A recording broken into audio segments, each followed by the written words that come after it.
हितैषी विश्व हितैषी संकेतों का अनुभव होता है। पता होना अलग है, टालना बहुत अलग है।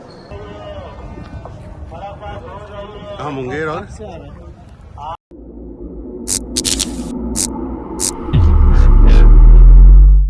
उड़ीसा रेल हादसा एक इतना बड़ा हादसा देश के अंदर हुआ जिसने पूरे देश को झकझोर कर रख दिया।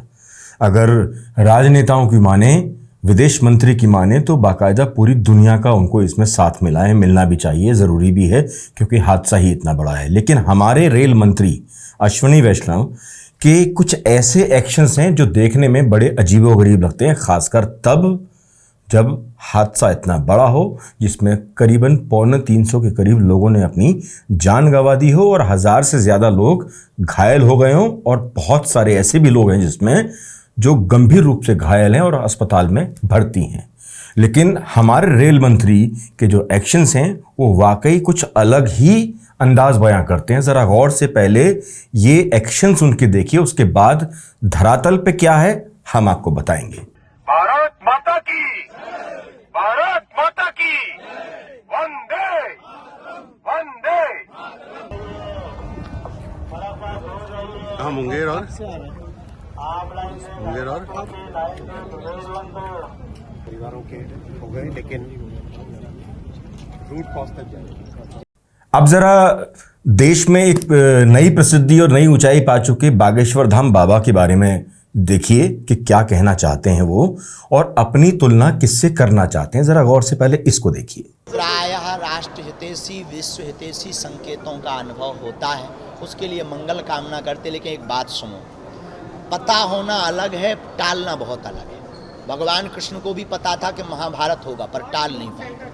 अगर बागेश्वर धाम बाबा की माने और ये माने कि पंडित धीरेन्द्र शास्त्री को पहले से ही इस घटना के संकेत मिल गए थे, लेकिन उन्होंने अपनी तुलना न केवल इंसान से बल्कि सीधे तौर पर भगवान से कर दी।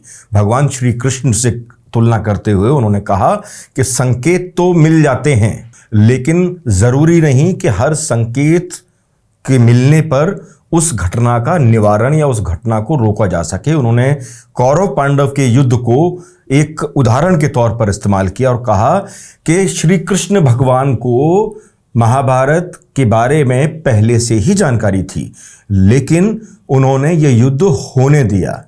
तो क्या ये माना जाए कि देश को हिंदू राष्ट्र में तब्दील करने की पुरजोर कोशिश करने वाले पंडित धीरेन्द्र शास्त्री को इस घटना के बारे में, इस रेल दुर्घटना के बारे में जिसमें इतने सारे लोगों ने अपनी जान गंवा दी, बच्चे, बूढ़े, जवान, औरतें सब काल के गाल में समाते चले गए, और पंडित धीरेन्द्र शास्त्री को संकेत मिलने के बाद भी उन्होंने रेल मंत्रालय को, सो कॉल्ड पंडित धीरेन्द्र शास्त्री ने रेल मंत्रालय को बाकायदा इस घटना के होने की जानकारी नहीं दी।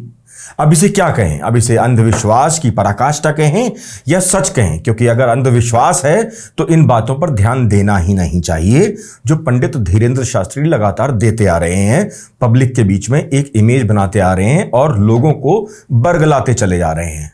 और अगर इन बातों पर भरोसा किया जाए और ये अंधविश्वास नहीं है तो क्या ये राष्ट्रद्रोह नहीं है कि अगर उन्हें इस घटना के संकेत मिल गए थे तो उन्होंने आखिरकार इस घटना के बारे में रेल मंत्रालय को या भारत सरकार के वरिष्ठ नेताओं को, वरिष्ठ मंत्रियों को, वरिष्ठ अधिकारियों को जानकारी देने की कोशिश नहीं की?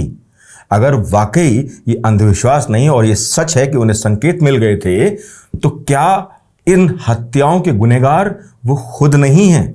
सोचने की जरूरत है और इस पर सवाल भी उठते हैं कई सारे कि आपको आखिरकार भरोसा करना चाहिए तो किस पर करना चाहिए, विश्वास पर, सत्य पर या अंधविश्वास पर। अब जरा दूसरे वीडियो का जिक्र करते हैं जो मैंने इस वीडियो के शुरुआत में आपको दिखाया था, अश्विनी वैष्णव का, जो भारत सरकार के रेल मंत्री हैं। इन नारों को जरा गौर से सुनिए, पहले भी सुनवाए हैं, इन नारों को दोबारा सुनने के बाद मैं अपनी बात को आगे रखूंगा। भारत माता की, भारत माता की, वंदे वंदे। भारत माता की जय, भारत माता की जय, भारत माता की जय। अब अश्विनी वैष्णव से ये पूछने की जरूरत है कि क्या ये कोई जलसा, कथा या समारोह था जो भारत माता की जय के नारे लगाए जा रहे थे, जबकि जिस जगह पर जय के नारे लगाए जा रहे हैं, भारत माता की जय के नारे लगाए जा रहे हैं, वहां पर 350 लोगों ने अपनी जान दे दी और ये आंकड़ा अभी धीरे धीरे बढ़ने के कगार पर है। इस मामले में जांच शुरू हो गई है, तो क्या जांच के लपेटे में अश्विनी वैष्णव भी आएंगे? क्योंकि अब इस कवच की परिभाषा तो अश्विनी वैष्णव ही बता सकते हैं, जो भारत सरकार के रेल मंत्री हैं, या देश के प्रधानमंत्री बता सकते हैं, जो कपड़े बदलने में माहिर हैं। उनको कवच के बारे में आकर अब सामने जानकारी देनी चाहिए, उनको तो जरूर देनी चाहिए जिन्होंने अपनों को खो दिया है। बहरहाल ये जगह मातम की जगह है और नारे इशारा करते हैं कि या तो कथा चल रही है या देश ने कोई सम्मान या गौरव हासिल किया है, तभी भारत माता की जय के नारे लगाए जा रहे हैं। आज के लिए बस इतना ही। नमस्कार।